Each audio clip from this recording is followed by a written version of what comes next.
Bismillahirrahmanirrahim. Assalamualaikum warahmatullahi wabarakatuh. Waalaikumsalam.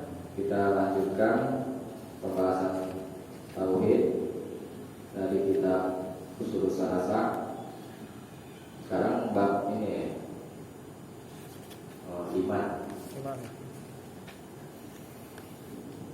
Yang lalu sudah kita baca al-martabatus tsaniyah, martabat yang kedua. Kalau martabat yang pertama adalah Islam. Rukun Islam ada 5. Kedua. Nah sekarang martabat tingkatan yang kedua al-iman. Membahas tentang iman. Iman itu kalau secara bahasa itu percaya, yakin. Secara istilah meyakini dengan hati, kemudian mengikrarkan dengan lisan, kemudian mengamalkan dengan anggota badan. Itu definisi iman yang disepakati oleh ulama. Jadi orang-orang yang beriman itu mesti yakin penuh, tidak ada keraguan sedikit pun. Kemudian berikrar dengan lisan, yakni misalnya kita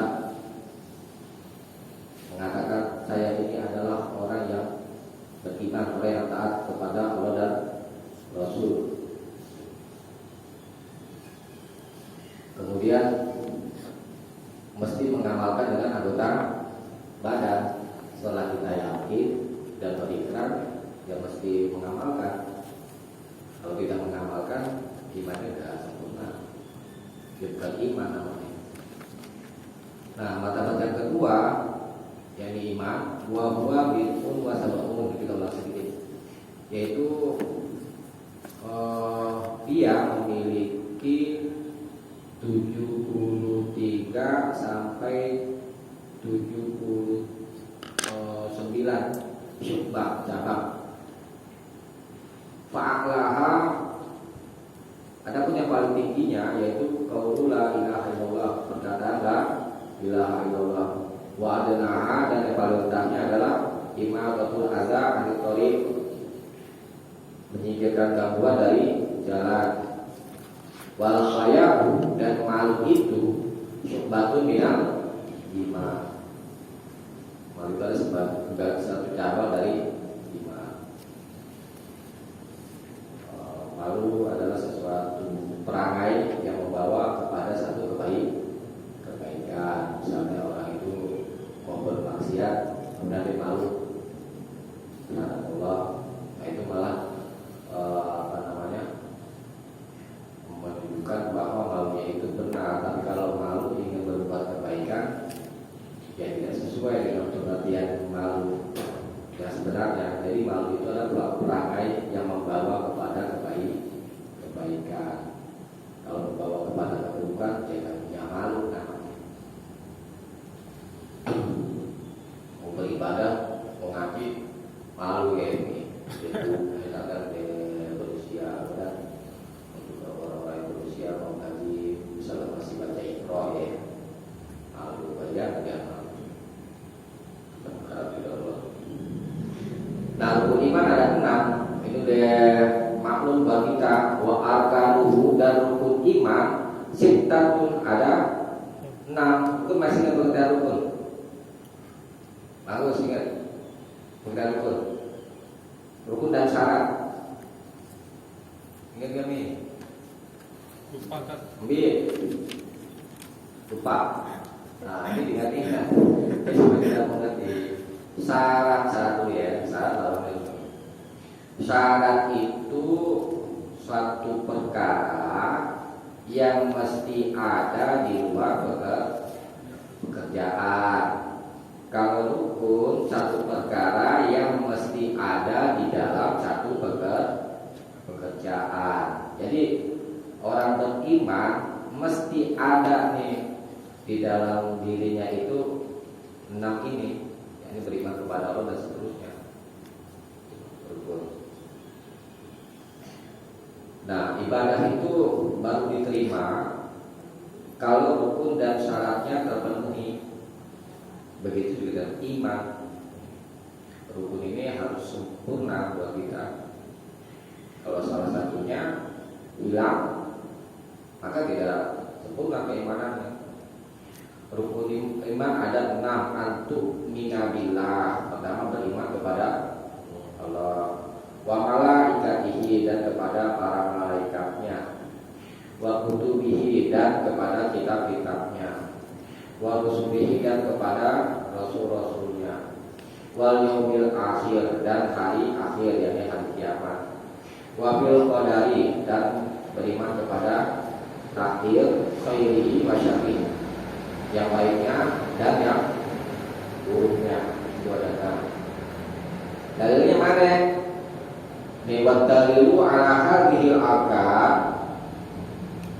Wa dalilu ala hadhil arkan sita. Dalil atas rukun yang 6 ini adalah Allah Ta'ala, firman-Nya Ta'ala, a'udzubillahi minasyaitonir rajim, laisal birra an tuwallu wujuhakum qibala masyriqi wal maghrib, walakinna birra man amana billah wal yaumil akhir wal malaikah wal kitabi wan nabiyyin. Surat Al-Baqarah ayat 177. Ini dalilnya. Jadi kita beragama itu mesti pakai dalil dari Al-Quran dan hadis. Nah, ini dalil ya. Kita tahu lah ini ya. Beriman ada 6, dari itu juga diajarin ya Bang ya. Iya. Cuma dasar hukumnya itu kan yang perlu kita ketahui sekarang ini. Dasar hukumnya apa? Ini surat Al-Baqarah. Ini diantaranya dasar hukum tentang iman itu surat Al-Baqarah ayat 177. Laisa birra, bukanlah kebajikan antuwalu wujuhakum, bahwa kamu menghadapkan wajah-wajahmu kibala masyriqi, menghadap ke timur, wal maghrib, dan menghadap ke barat. Walakin nabira, akan tetapi kebajikan itu adalah man amana billah, siapa saja yang beriman kepada Allah, wal yaumil akhir, dan kepada hari akhir, wal malaikah, dan para malaikat, wal kitabi, dan kitab-kitab, dan kitab, wan nabiyyin, dan beriman kepada para nabi. Itu 1, mana bilang 2, yang akhir. Kok kalau dari mana? Kalau dari di bawahnya nih, takdir dari al-ayat. Wa dalilul qadari, dan dalil takdir qaulullah ta'ala, firman-Nya Ta'ala, inna kulla syai'in khalaqnahu biqadar. Inna, sesungguhnya, kulla syai'in, segala sesuatu, khalaqnahu, kami telah menciptakannya, biqadar, menurut ukuran. Surat Al-Qamar ayat 49. Nah, kita bahas dulu yang surat Al-Baqarah. Ayat ini turun asbab nuzulnya itu begini. Ketika kaum muslimin pada masa Nabi itu sholatnya itu menghadap Baitul Maqdis, ya. Kemudian dipindahkan oleh Allah menghadap ke Ka'bah. Ini asbab nuzulnya itu. Dan mereka merasa berat, kaum muslimin pada waktu itu. Nah, kemudian kalau berfirman di sini, kebajikan itu adalah kamu taat Allah, taat Rasul. Kalau katakan laisal birra tuwallu wujuhakum, bukanlah kebajikan itu kamu menghadapkan wajah-wajah kiblat masyriq. Jadi ada riwayat Nasrani kiblatnya menghadap masyriq, timur. Yahudi kiblatnya menghadap maghrib, barat. Nah itu. Nah, tapi kalau perintahkan menghadap Ka'bah, ya sami'na wa ata'na.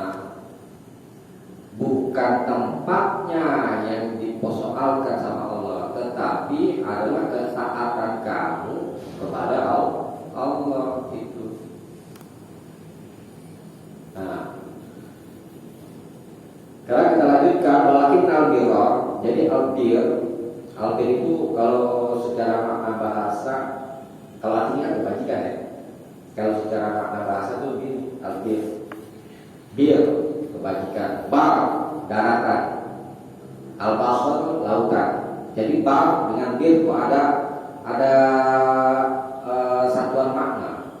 Artinya kenapa Allah gunakan kebajikan itu seakan kata dengan bar laut daratan. Ini untuk menunjukkan luasnya. Daratan itu sangat luas. Kemudian Allah gunakan kebajikan itu dengan kata bir, yakni meluaskan dalam hal berbuat baik, berlapang-lapang dalam berbuat baik. Misalnya contoh nih, birrul walidain, berbakti kepada kedua orang tua. Nah contoh kami ya, ada sedikit rezeki 100.000 deh, buat kedua kami. Pasti mau berikan rezeki itu sebagiannya untuk orang tua. 300 deh misalnya, buat kami pegangan 200. Itu kalau masih ada ganjelan di dalam hati, itu namanya belum bir.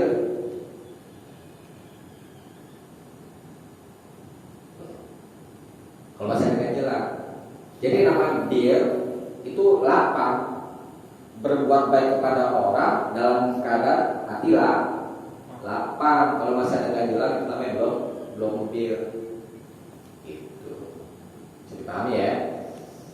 Nah, di sini kaitannya dengan masalah iman kepada Allah. Nanti kembali ke pembahasan tadi, dipindahkan arah kiblat. Nah, kaum muslimin mesti menerima dengan hati yang lapang. Gitu. Ini sedikit tentang masalah asbabun nuzul ayat ini. Nah, kita membahas tentang iman. Pertama, iman kepada Allah. Kita bahas iman kepada Allah dulu deh, karena bicaranya agak banyak. Iman kepada Allah itu memiliki bagian-bagiannya. Nah, perkataan antum minabillah, beriman kepada Allah. Al-imanu billah yatadammanu arba'ata umur. Beriman kepada Allah itu mengandung 4 perkara. Pertama, beriman kepada wujud Allah Ta'ala. Beriman kepada adanya Allah Ta'ala. Yang kedua, nanti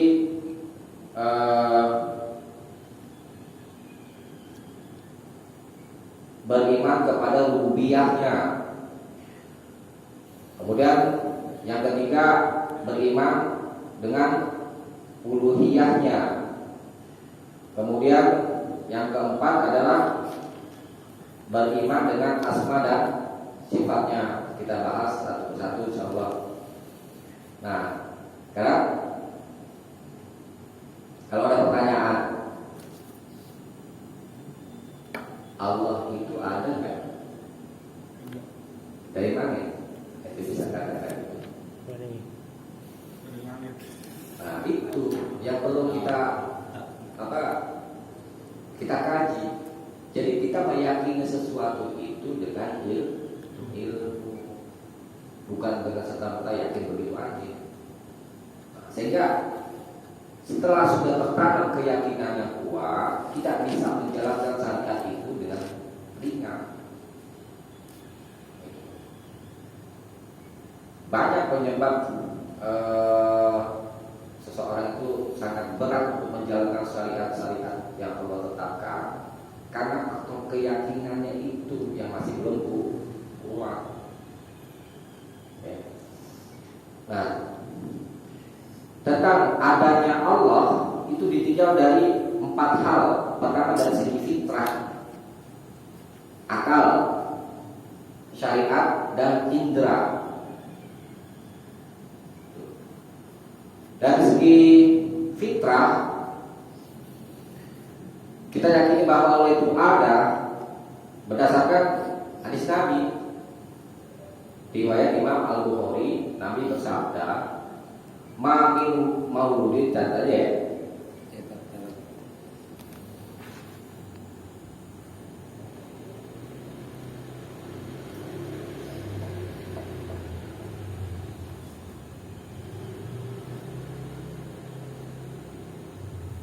Ma min mauludin illa yuladu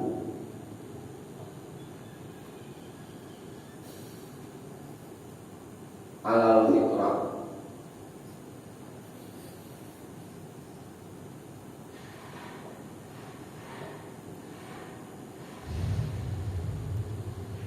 fa abawahu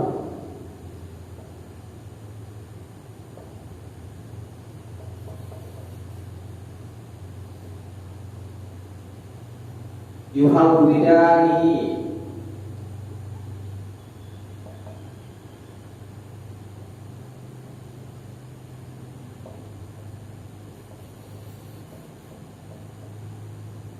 au yunassiranihi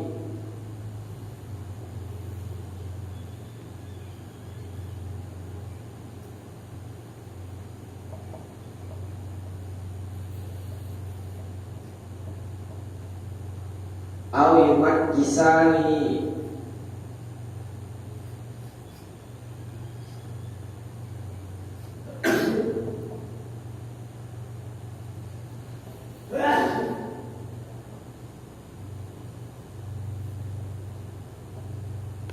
ini riwayat Al-Bukhari.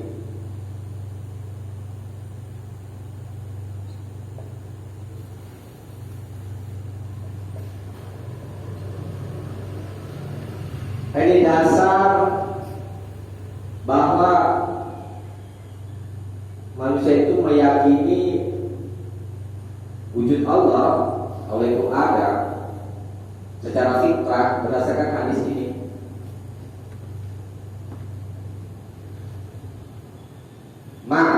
Tidak ada min mauludin dari yang dilahirkan, anak baru lahir itu ya, ilah malaikat yuladu, dia dilahirkan ala fitrah, di atas fitrahnya.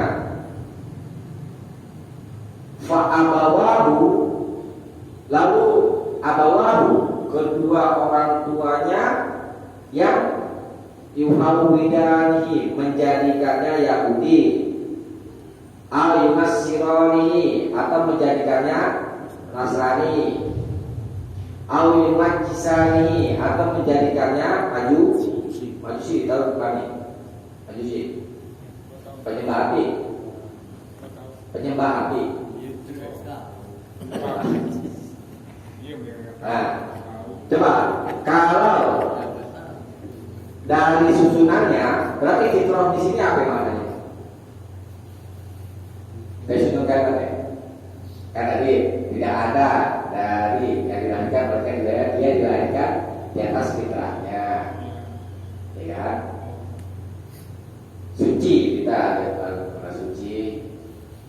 Fa'abawahu, lalu kedua orang tuanya yuhawwidanihi, menjadikannya Yahudi, al Nasirani, atau menjadikannya Nasrani, au yumajjisani, atau menjadikannya Majusi.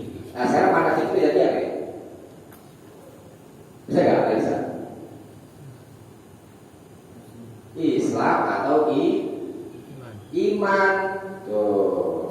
Jadi semua manusia mau tuh dilahirkan dari orang tua Yahudi atau Nasrani atau Majusi, semuanya dalam keadaan fitrah, yakni dalam keadaan iman. Bukankah Allah di dalam Al-Quran, alastu bi rabbikum, kan ada perjanjian di dalam ya kan? Kalau bala Tidak itu berkata, ya kamu Tuhan itu tauhid. Jadi semuanya itu manusia itu dilahirkan dalam keadaan bertauhid kepada Allah. Tuh. Nah, terus ada orang nyuruh suruh syahadat lagi, biar ya kita perlu. Orang dalam keadaan iman dan suruh syahadat itu dalam keadaan kafir. Kalau kita suruh syahadat lagi, berarti hukum masalah apa? Kafir. Kebertentangan kan? Hukum masalah kita adalah iman.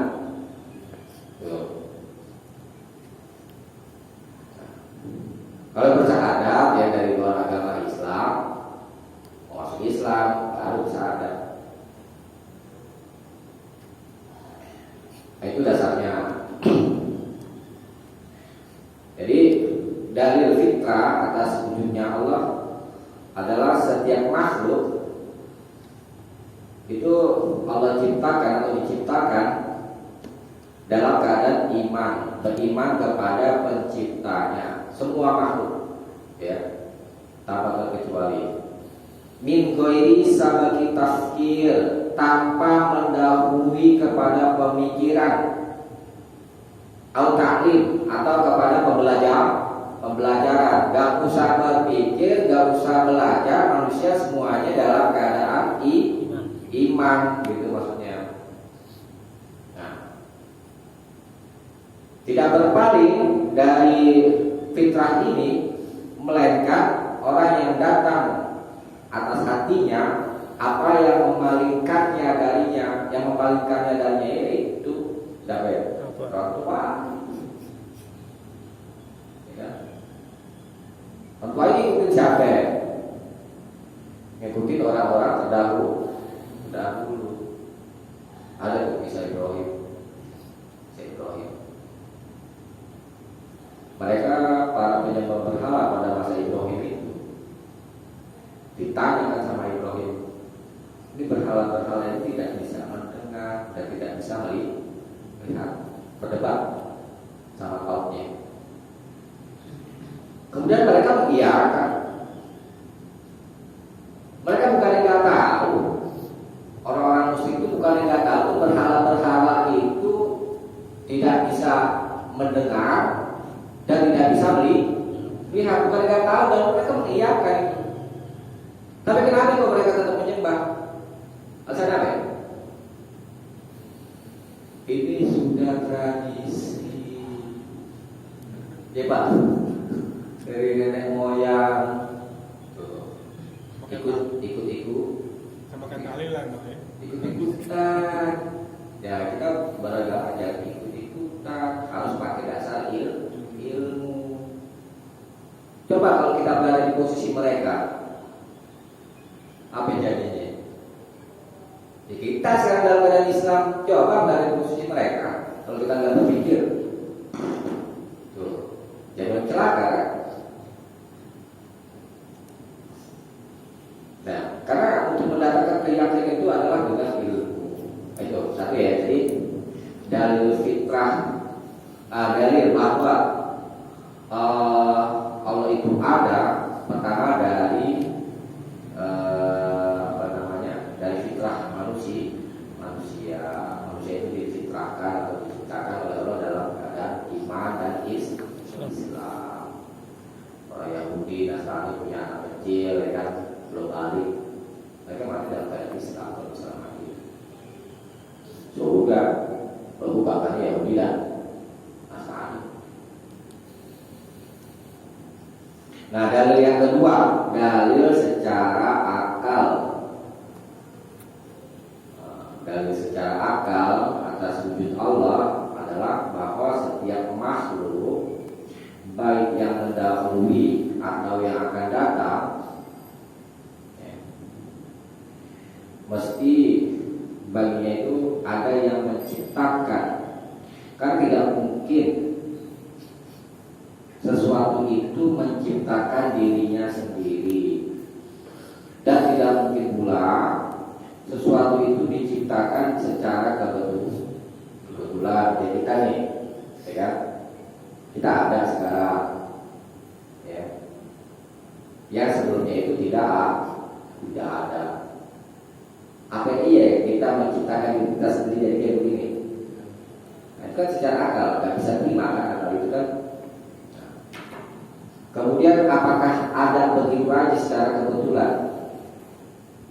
Kan nggak juga. Itu dari secara akal. Adanya sesuatu itu karena ada yang mengadakan. Setiap yang berawal dan berakhir itu kalau disebutkan dengan hadis itu. Li'anna kulla hadisin la buddalah min muhdis.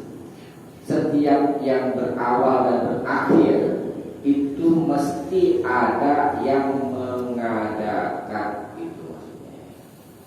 Kita punya awal, punya akhir kan. Kalau Allah tidak berawal dan tidak berakhir, maksudnya tidak seperti kita makhluk. Dia adalah Allah adalah wal awal wal akhir. Nah, setiap yang memiliki permulaan dari makhluk itu, maka menunjukkan adanya sang pencipta, adanya yang mengadakan. Tak mungkin alam semesta ini yang begitu teratur, ya kan? Baik di langit dan di bumi, matahari terbit pada waktunya, terbenam pada waktunya, teratur kan? Gak mungkin gak ada yang ngatur. Coba aja dalam satu perkumpulan, kalau gak ada yang ngatur, atau masing-masing mau ngatur sendiri, ormas deh kan, berantakan kan? Gitu. Musuh masjid deh, semuanya mau ngatur. Kan itu satu pemimpin yang memutuskan ya, yang berhak mengatur. Maka terjadilah keteraturan. Tapi kalau tidak ada yang ngatur masjid, maka semua berantakan. Sama dengan alam ini, gak mungkin gak ada yang ngatur. Orang semuanya teratur kok. Contoh aja tadi itu, matahari terbit pada waktunya, ya. Dan matahari itu taat kepada Allah. Coba misalkan kayak manusia itu matahari, kan? Coba tapi mau terbit jam segini nih, misalnya gitu. Masa gitu aja ya. Coba sekali terbit dari barat kan, gantian sama bulan. Ini nggak bisa. Maka hidup itu akan kacau. Dari situ akal mengatakan bahwa tidak mungkin alam ini itu kalau tidak ada yang mengatur. Dan itu menunjukkan, dan keteraturan alam ini menunjukkan bahwa Allah itu ada. Dan mereka alam tidak mungkin ada dengan sendirinya atau menciptakan dirinya sendiri. Coba buka di surat At-Tur ayat 35. Ayat 35 kan? Iya. Bisa Surat berapa? Surat Tur. Saya gitu terus.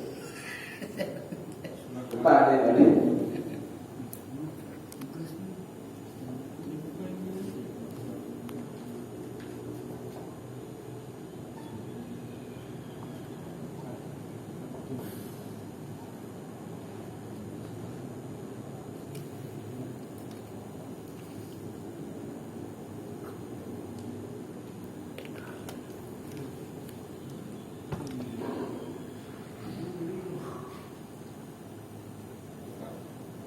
Ada di belakang, bro. Saya deh, jelasin aja. At-Tur ayat 35. Nih, jelasin aja.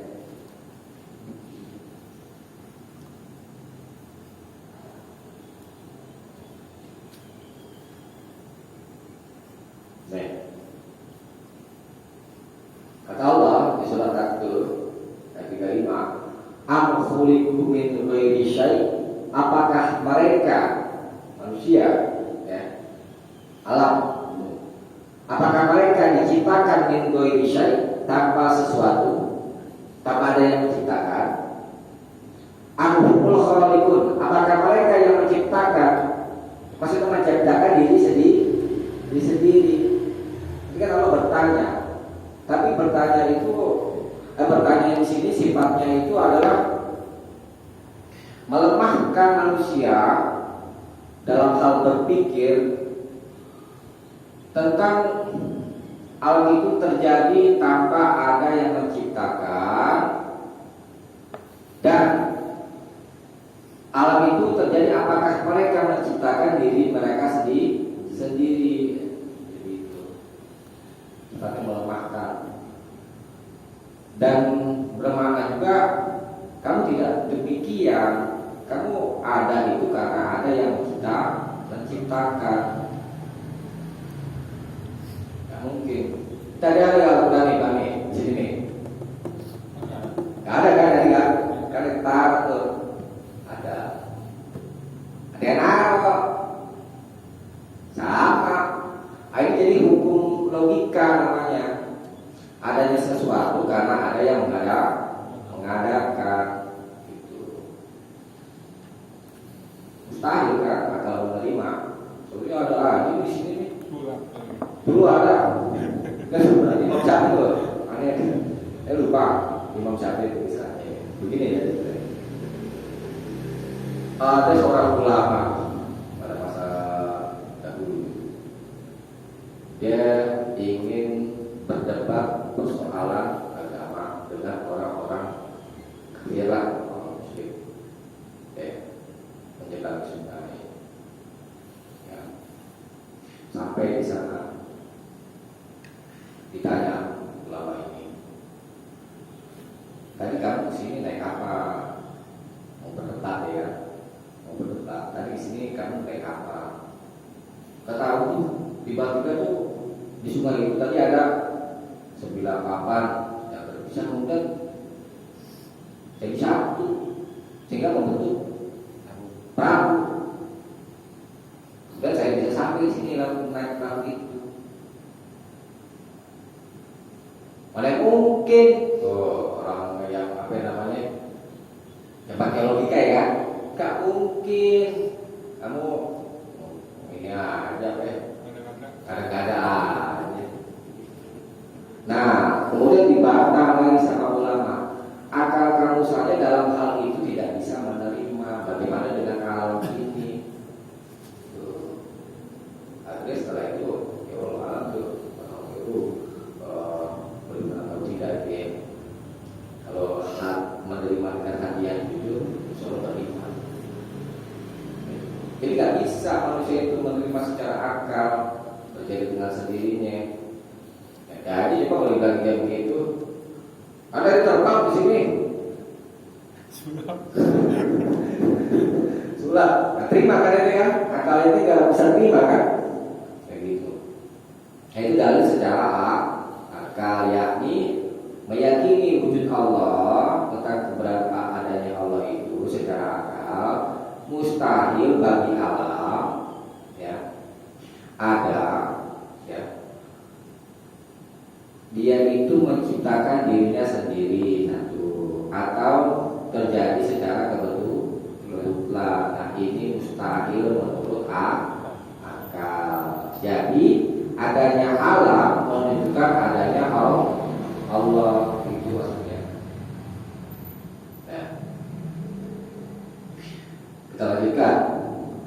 Yang ketiga, dalil tentang wujud Allah adalah secara syariat. Yang pertama adalah secara fitrah, yang kedua secara akal, kedua secara syariat. Yakni kitab-kitab samawi. Adi samawi tahu Adi? Kitab-kitab samawi. Kan ada agama samawi, ada kitab-kitab samawi. Pakai maksudnya? Bagus. Hah? manusia Samawi. Kita pernah dengar kan? Iya. Agama Samawi, kitab Samawi. Samawi. Ini dulu paham sebelum Samawi. Hah? pernah. Kayak kita laporan gitu kan. Enggak, ini dipahami dulu. Samawi artinya langit. Samawi. Dinisbatkan kepada langit, penisbatan kepada langit. Kitab-kitab Samawi maksudnya sama-sama kitab yang diturunkan dari langit. Agama Samawi sama agama yang diturunkan dari langit. Kitab Samawi apa ya dalam dunia? Zabur, ketahui kan? Terus Quran, terus Injil, terakhir Al-Quran. Ini kitab-kitab Samawi kita makan. Karena turunnya sama-sama dari langit. Agamanya juga sama. Tuh. Nah,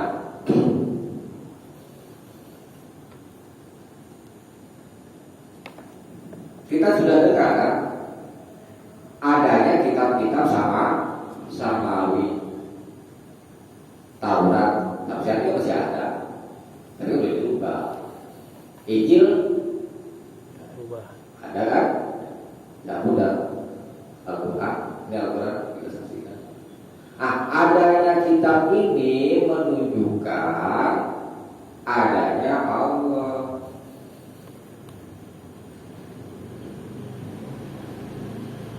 Apa semacam bukti, sebagai bukti maksudnya. Turun dari langit, langit ada turun kan? Nah itu. Jadi bukti adanya Allah secara syariat adanya kitab-kitab Samawi ini. Tetapi lagi Al-Quran yang sudah dijaga oleh Allah tanpa ada satu makhluk pun yang mampu merubahnya. Karena memang dijaga sama Allah. Al-Quran adalah kitab yang menyempurnakan kitab-kitab terdahulu. Itu jadi kemudian dari pengkabaran orang-orang yang menyaksikan peristiwa-peristiwa yang pernah terjadi pada masa lalu, misalnya contohnya peristiwa Nabi Musa, Fir'aun. Kita nggak pernah menyaksikan kan peristiwa Fir'aun ya, tapi buktinya ada kan? Itu dia bagikan. Nah, perkabaran itu menunjukkan benarnya apa yang dikabarkan oleh Al-Quran. Itu. Dan itu menunjukkan bahwa Allah itu ada. Karena yang mengabarkan itu kan Allah. Kemudian yang mengabarkan juga Allah. Itu bukti secara syariat. Nah, kemudian yang keempat, untuk meyakini wujud Allah, yaitu dengan jalan indra, hissi, indrawi. Dulu yang lalu sudah pernah kita bahas, ya, ketika Nabi Shallallahu Alaihi Wasallam bersama para sahabat perang, yakni perang Badar, jumlah kaum musyrikin berjumlah 3.000. 3.000-an. Ya bukan ribuan deh, kayak gitu, ribuan deh ya. Dan jumlah kaum muslimin kita 300-an. Nah, Nabi suka serapah di sana pada waktu itu. Sambil berdoa, beristighosah, ya. Kalau ini bahasa kita ini, kalau engkau ya Allah tidak menangkan Islam ini, maka tidak akan ada lagi yang menyembahmu. Itu doa Nabi, pasrah Nabi ketika berapa? Badar. Ya bayarnya 300 ribu nih, 3.000 nih, ya kan? Kan dia semacam putus asa tuh, Nabi itu kan putus asa, ya kan?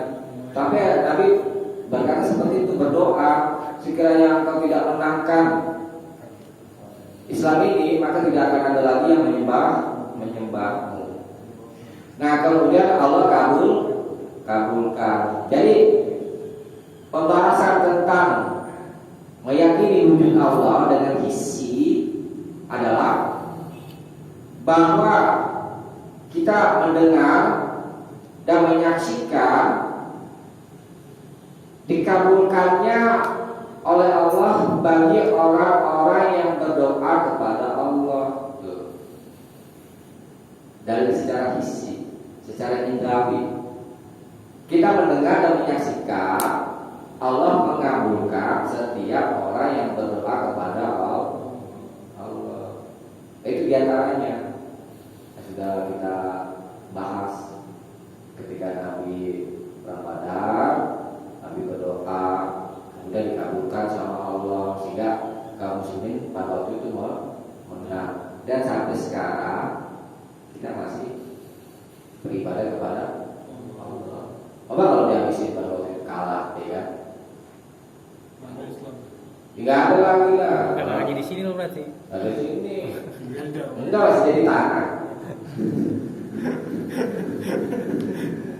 Nah, itu dari secara isi. Kemudian yang kedua dari secara isi meyakini wujud Allah adalah ayat-ayat para nabi yang dinamakan dengan mukjizat, ya, mukjizat yang manusia itu menyaksikannya dan mendengarnya dengan bukti yang nyata.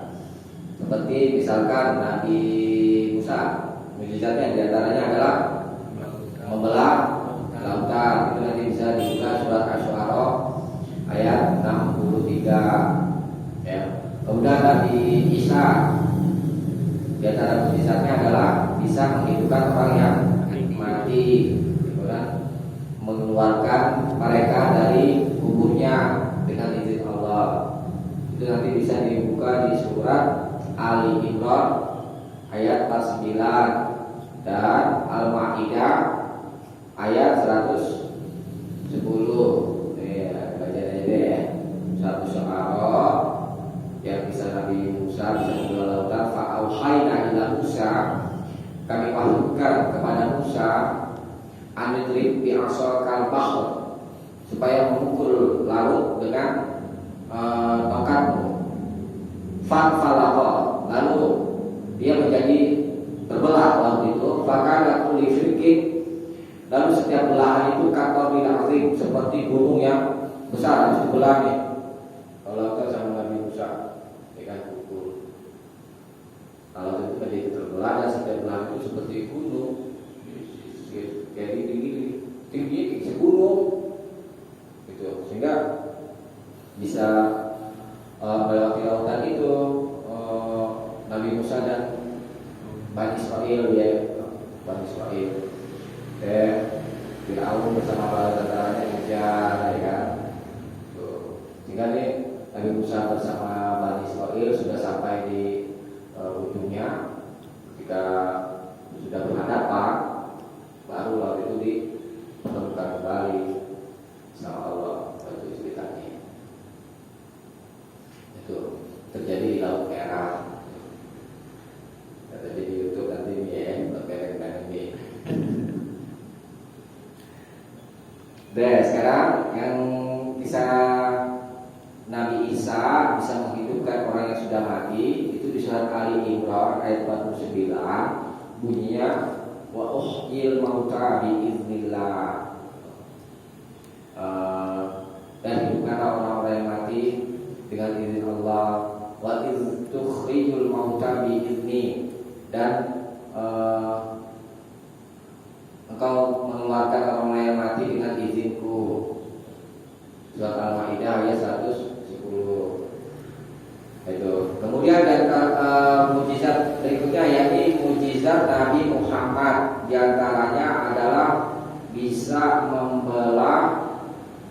bulan itu bekas belahannya masih ada.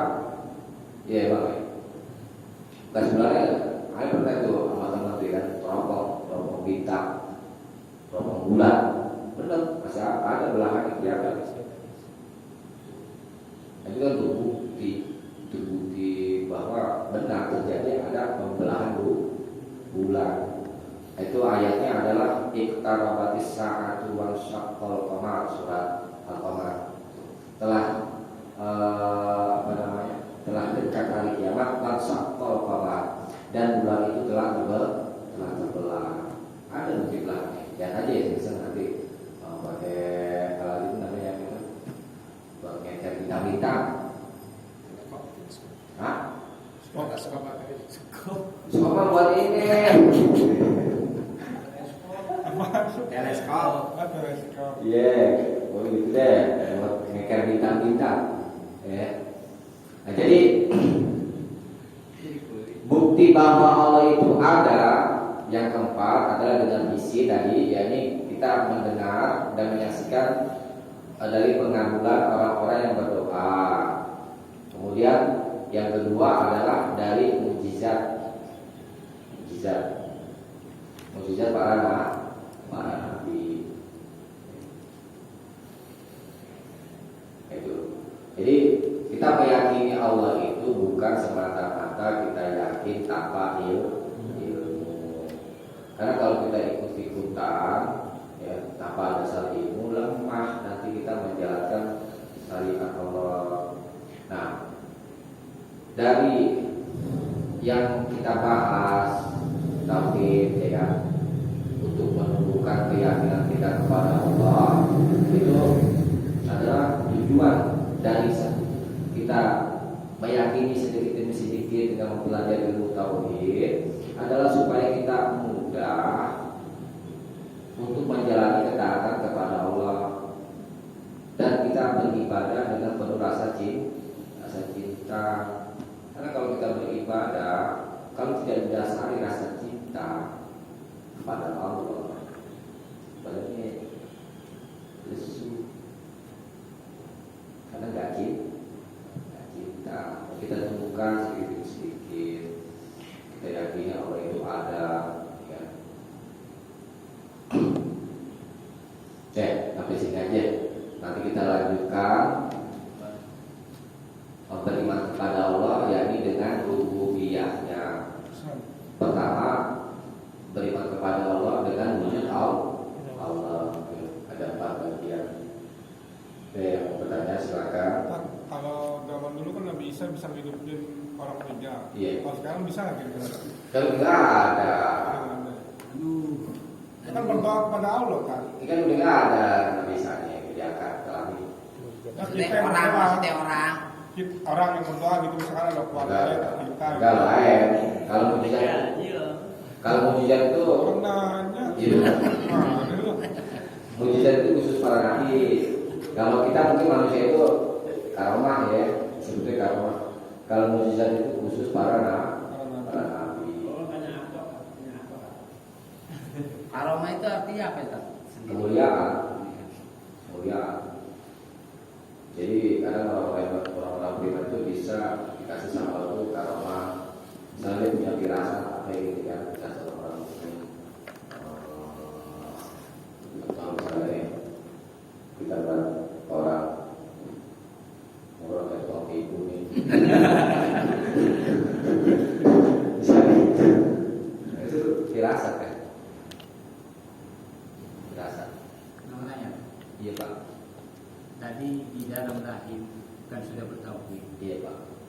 Setelah keluar, kadang-kadang ujung-ujungnya, kadang kafir, kadang-kadang tetap bertauhid. Yang jadi penyebab apa dari diri kita sendiri, atau kelakuan kita, atau dari garis tangan kita. Oh, ya jadi kenapa itu orang tuh jadi kafir dan ada juga yang beriman gitu Pak ya? Padahal kan udah ditanamkan Tauhid, tauhid, Tuhan gitu ya. Ya.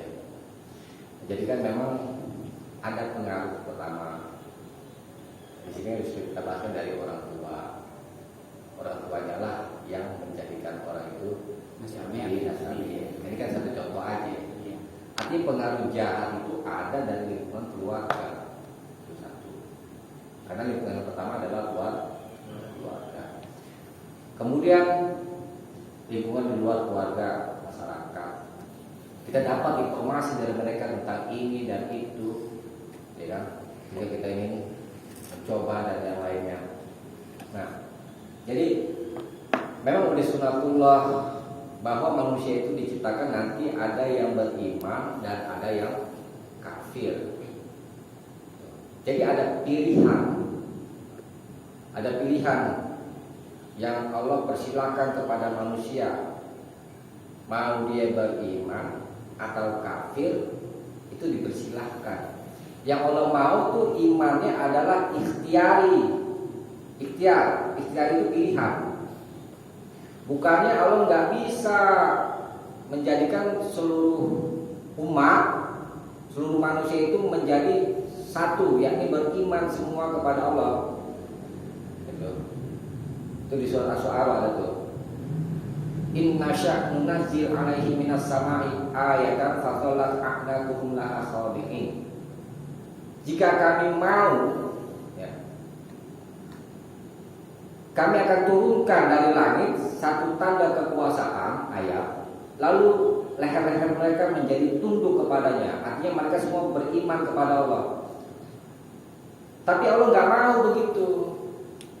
Allah mau imannya itu berdasarkan kemauan dia, artinya berdasarkan pilihan. Jadi kenapa orang itu kafir? Kenapa orang itu beriman? Kalau yang beriman ya itu simpel jawab. Dia itu mau ikut petunjuk Allah. Gitu. Yang kafir ya sebaliknya, dia nggak mau ikut petunjuk Allah. Memang hidayah kan ada orang beralasan, misalnya contoh Belum hidayah gitu. belum dapat hidayah gitu deh, ya kan? Lalu kita bahas itu belum dapat hidayah. Sebenarnya bukan belum dapat hidayah. Kalau hidayah itu sudah Allah berikan setiap saat di alam. Hanya saja dia itu tidak peka dengan hidayah itu. Karena hidayah itu kan sifatnya lembut, Pak. Hidayah itu arti bahasanya adalah dalalah bilutfin, petunjuk dengan lembut. Hidayah itu lembut sifatnya.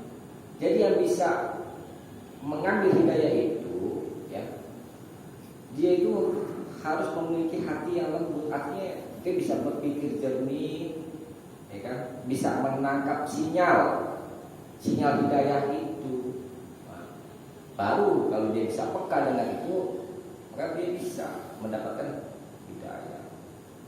Yang digambaran kepalanya itu hidayah kayak orang dikasih langsung, ini langsung taat sepenuhnya, sholat ibadah gak ditinggalin sama sekali deh ya. Tidak begitu, ada proses. Nah jadi kenapa orang itu ada yang beriman, ada yang kafir? Satu memang lebih sunatullah, Allah berikan pilihan kepada manusia itu mau beriman atau mau kafir. Nah, yang Allah mau juga dalam masalah iman adalah ikhtiari. Allah ingin manusia itu beriman dengan pilihan. Jadi takdir kan bisa kembali nanti kan meluas ke masalah takdir. Ada orang beranggapan kita ini hidup tidak ada pilihan. Kita begini berdasarkan kehendak Allah, kita ngaji nih. Ya udah kehendak Allah, ya. Kita berbuat berdasarkan kemauan Allah, jadi kayak robot. Kita juga remote terus ini itu. Artinya tidak ada pilihan. Sekarang coba, saya masuk ke rumah Fahmi, ya. Fahmi jadi orang kaya deh ceritanya deh. Punya mobil, ya kan? Mobil mewah, ini ambil, rampok tuh mobil.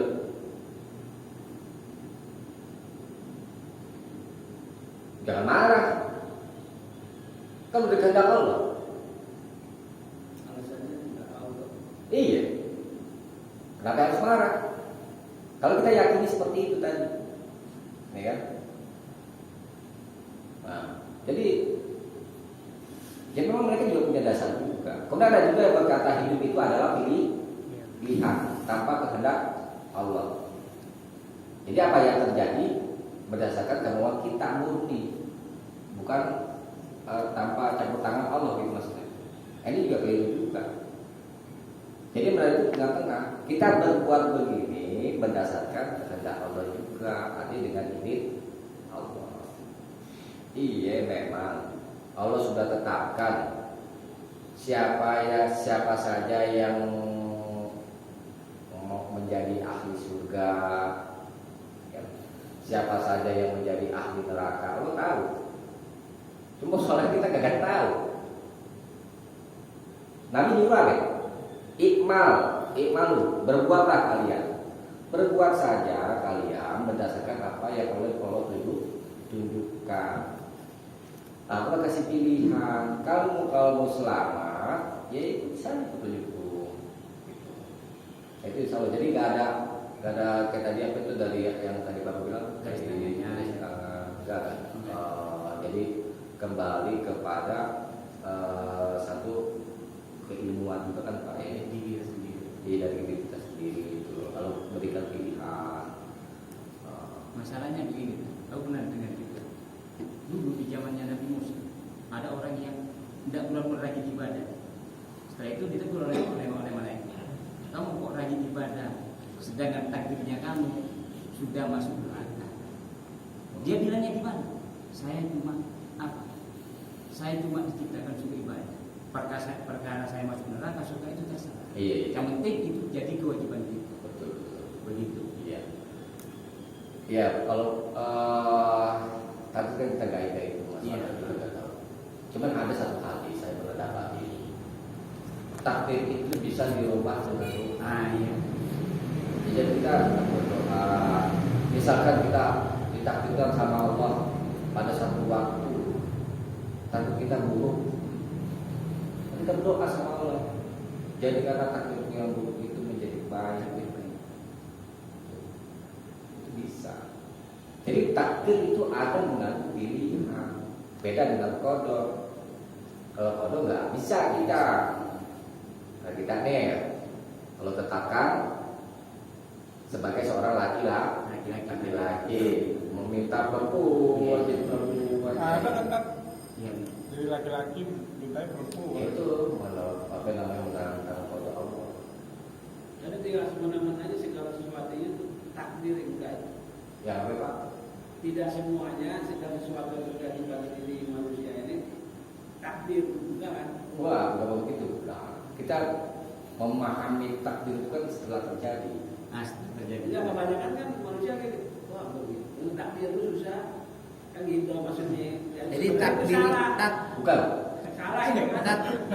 takdir itu pengertian takdir itu setelah terjadi baru dikatakan takdir. Benar. Iya, kita tahunya itu takdirnya setelah terjadi.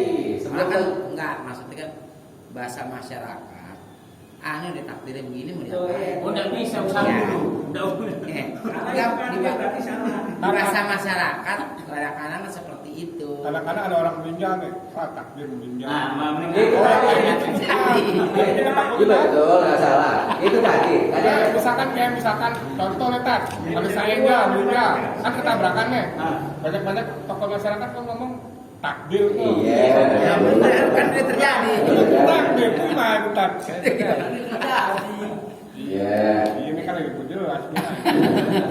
Jadi pengertian takdir itu Sudah terjadi. baru dikatakan takdir. Jadi kita tahu nih, maksudnya kita tahu itu takdir setelah terjadi. Tetapi tidak berarti semata-mata takdir itu tanpa mengandung pilihan, gitu maksudnya. Kita udah tahu di situ ada bahaya. Iya. Dia merem. Iya, benar. Kita hindari. Benar. Jadi ada pilihan juga. Kamu udah takdir gue mau hidup mau mati gak bisa belakangan. Mana? Itu lagi cerita ya. Tergantung takdir gue. takbir Allah juga kan? Iya, tahu rumah itu mau roboh dulu. Ada yang dari situ, ya. Kalau takdirkan roboh, masih roboh, mati ya nih. Kalau nggak takdirkan kalau mati, itu roboh. Ya kan? Jadi menurut pilihan juga. So, nanti insya kita akan bahas nanti. Orang meninggal yang cepat belum tentu takdir Allah gitu tadi. Cuma Nah, orang yang iya. meninggal cepat belum tentu takdir itu kan. Jadi bisa kita hindari kan. Iya. Pilihannya. Nah, sebelum meninggal bang. Hah? Meninggal. Enggak, orang yang udah meninggal belum tentu kan takdir itu meninggalnya. Takdir, takdir. Kan bilang Takdir itu kalau udah kejadian baru dinamakan takdir. Kalau belum kejadian enggak ada teh. Cuma ini kan yang minta solusi. Masalahnya dulu di waktu peperangan, di waktu Rasulullah itu mencuci pedang-pedang yang berdarah, ini tidak seberapa. Ditimbang besok memerangi yang ada di diri. Bagaimana caranya memblokir saat-saat sekarang? Iya. Ujung-ujungnya dunia yang mau punah. Ini kan ibaratkan rumah, tiang-tiangnya kan dipakan rayap. Jadi apa yang wajib kita tanamkan mulai sekarang? Ya, itu kan kabar dari Rasulullah yang masih itu. Ada lagi yang perang yang lebih besar, Iya.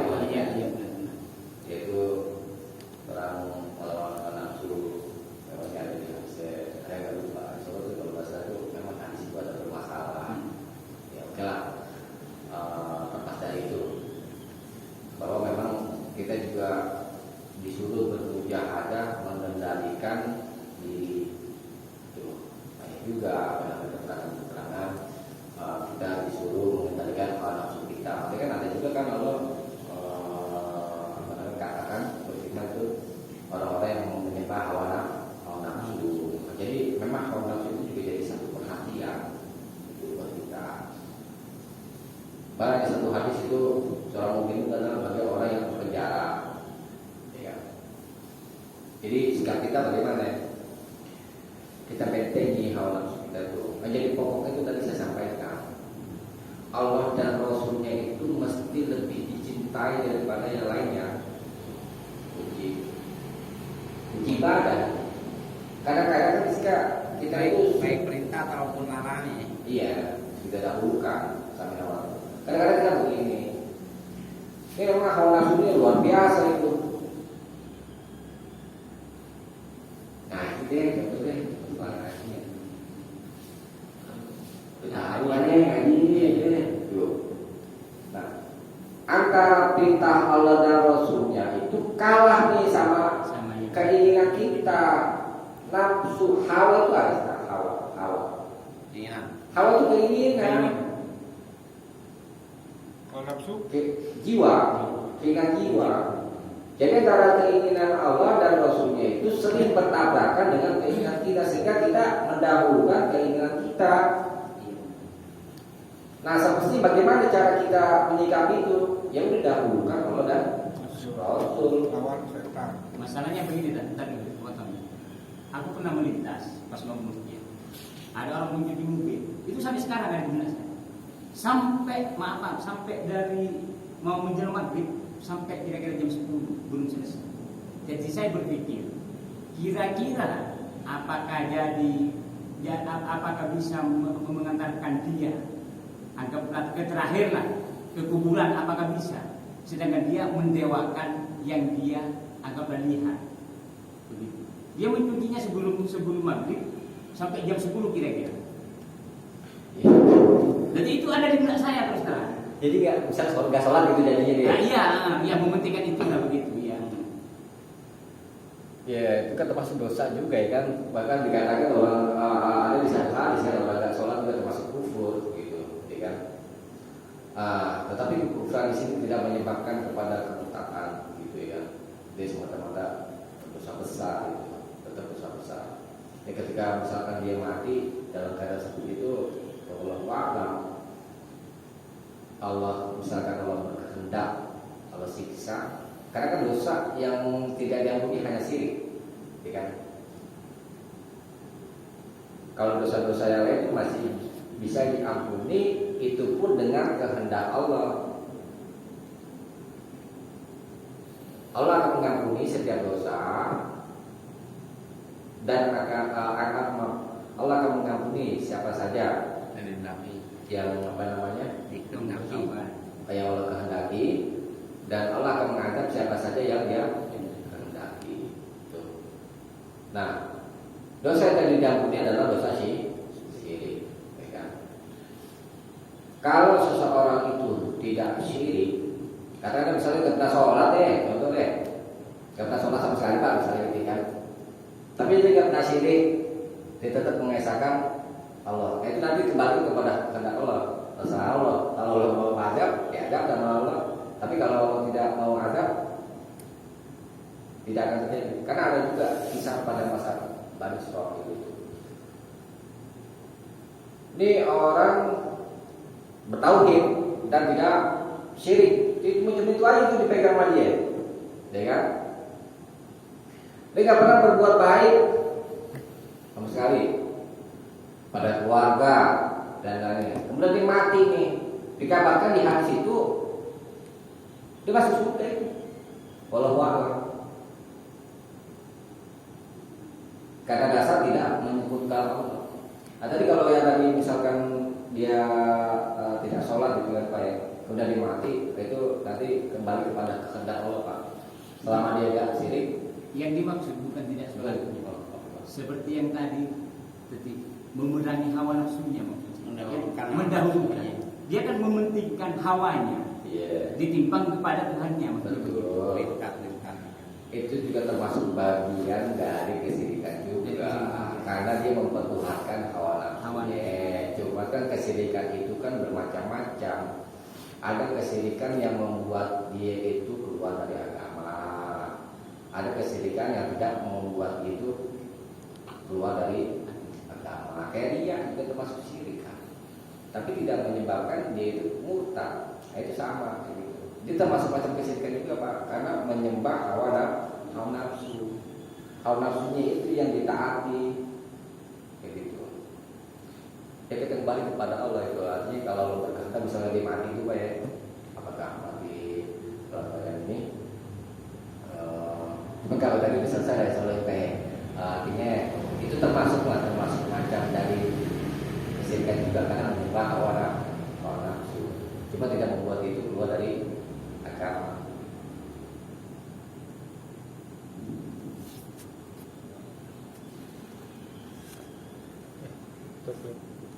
Ya memang mesti berjuang, memang berat itu kalau hawa nafsu itu. Karena udah makanya Nabi sampai bersabda kayak begitu. Karena pikiran manusia itu kan banyak maunya. Ini sampai tua nih manusia nih ya. Manusia ini sampai tua. Ada dua perkara yang selalu mengikuti manusia. Orangnya udah tua, dua perkara ini masih tetap muda. Atau apa nih? Suka berangan-angan, ya kan? Terus satu lagi anak. Manusia itu selalu merasa kurang. Kasih dia menganggap hidup itu kekal, gitu ya. Nah, angan-angan, ya, itu termasuk angan-angan juga. Artinya, dia gampang nanti mesin muda ini. Kadang-kadang gitu Pak. Kebanyakan anak muda kan begitu. Tanggung, nikmatin aja, puas-puasin. Ya bos. Main mobil aja juga tanggung kan? Iya. Jangan udah begitu tuh. Iya. Tanggungnya mobil aja kan sejam lagi nih. Iya. Karena sholat. Iya. Udah itu kalau nafsu juga kan. Iya. Itu termasuk angan-angan.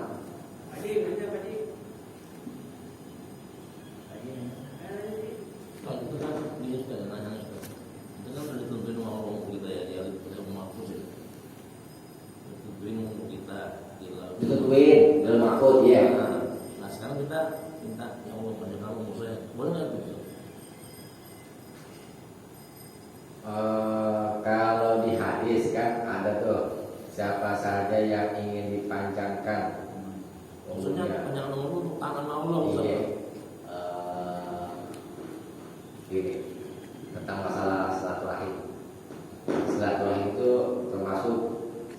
penyebab orang itu panjang umur. Ini Muhammad Musa di asalihi Falilasil Rohimahu selalu dibalik. Siapa saja yang ingin dipanjangkan asalihi, ini ada beda pendapat termasuk penafsiran. Ada yang mengatakan dipanjangkan umurnya secara hakikatnya, maka hendaklah dia menyambung silaturahmi. Nah, kemudian di ayat Al-Quran ada juga yang namanya agar itu tidak bisa mendahului dan tidak bisa mengakhiri gitu, tidak bisa duluan, tidak udah tetap gitu. Ya nggak bisa balik, nggak bisa mundur kayak gitu lah maksudnya. Nah, kalau kita kumpulkan dari hadis-hadis yang ada gitu, kebaikan juga termasuk penyebab orang itu panjang umur. Jadi ada persisa pendapat tentang masalah ini, Pak. Tentang panjang umur sebab kebaikan dia atau sebab dia silaturahim. Kalau yang berpendapat panjang umurnya itu tidak secara hakikat, maka di masa panjang umur adalah pengaruhnya. Orangnya udah meninggal, tapi pengaruh kebaikan itu masih ada. Tuh, ya kan? Contoh deh, almarhum Ustaz Akil, Allah ya kan. Nama dia kan seolah-olah itu masih ada, Masih hidup. karena kebaikan dia itu. Udah karismanya tuh ya. Apa ya? Karismanya ya. Iya, seolah-olah itu masih hidup. Karena pengaruh kebaikan itu banyak dirasakan oleh orang banyak. Nah ini yang diartikan panjang umur, tapi bukan secara hakikatnya. Aku dan ada juga yang mengatakan panjang umur secara hakikatnya. Dari mana kita tahu? Kita nggak tahu soal itu. Yang tahu ya Allah. Tuh.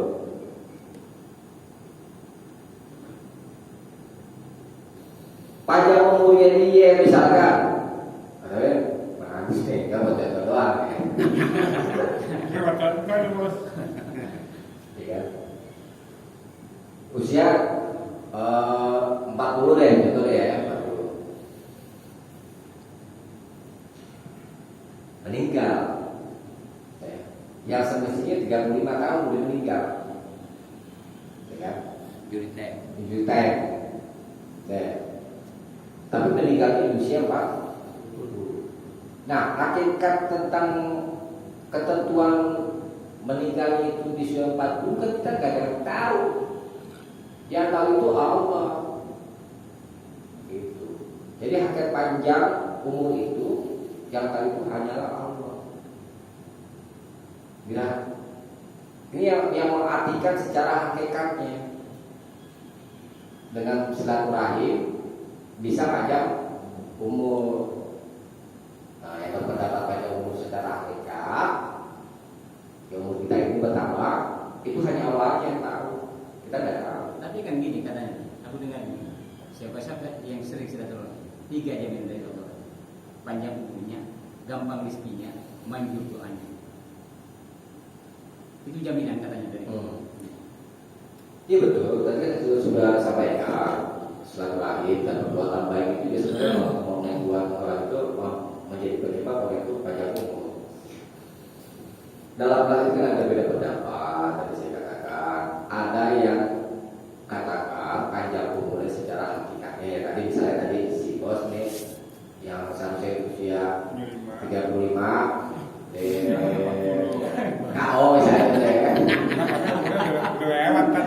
Ya, jadi ditambah 40 gitu Pak. Nah, hakikat bertambahnya usia 40 kan kita kan nggak ada yang tahu, hebat Allah aja. Nah itu yang memaknai secara hakikatnya.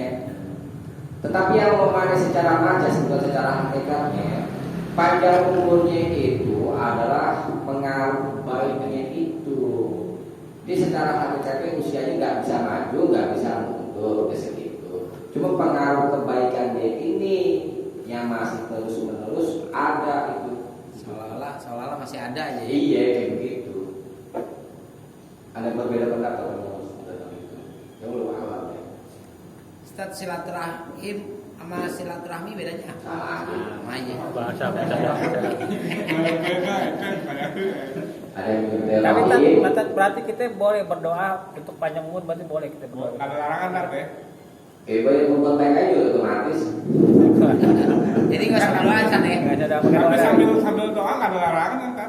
Kita berdoa panjang Ya Allah, panjangkan nggak larangan, umurku kan? gitu.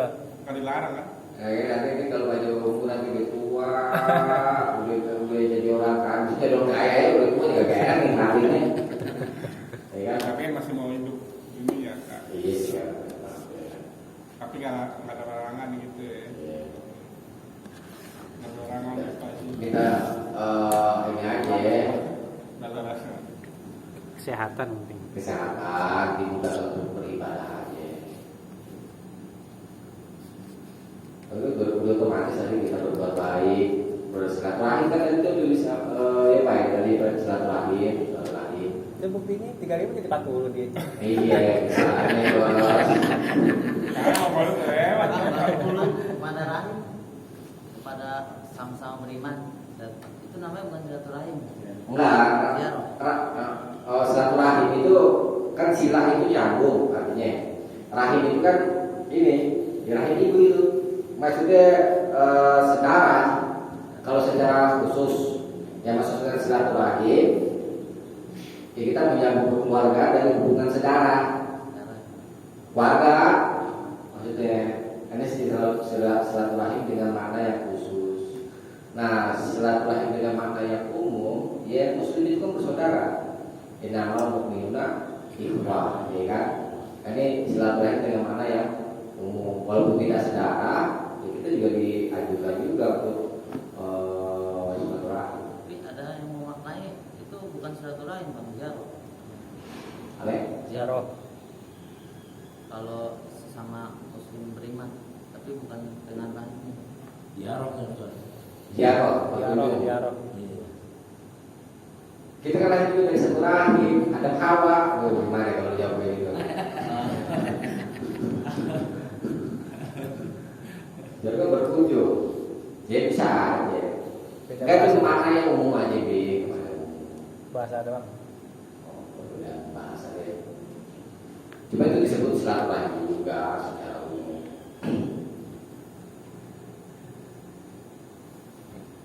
Jadi yang benar ngomongnya silaturahim sampai silaturahmi Oh, deh. berarti boleh, bos. Tarik ini ada. Nah, tulis tahu Ustaz. Kalau rahim ada tahu kan? Satu perut ya kan. Berarti kalau silaturahmi saudara atau teman gitu Tat ya. Nah, Rahim kan saudara, saudara.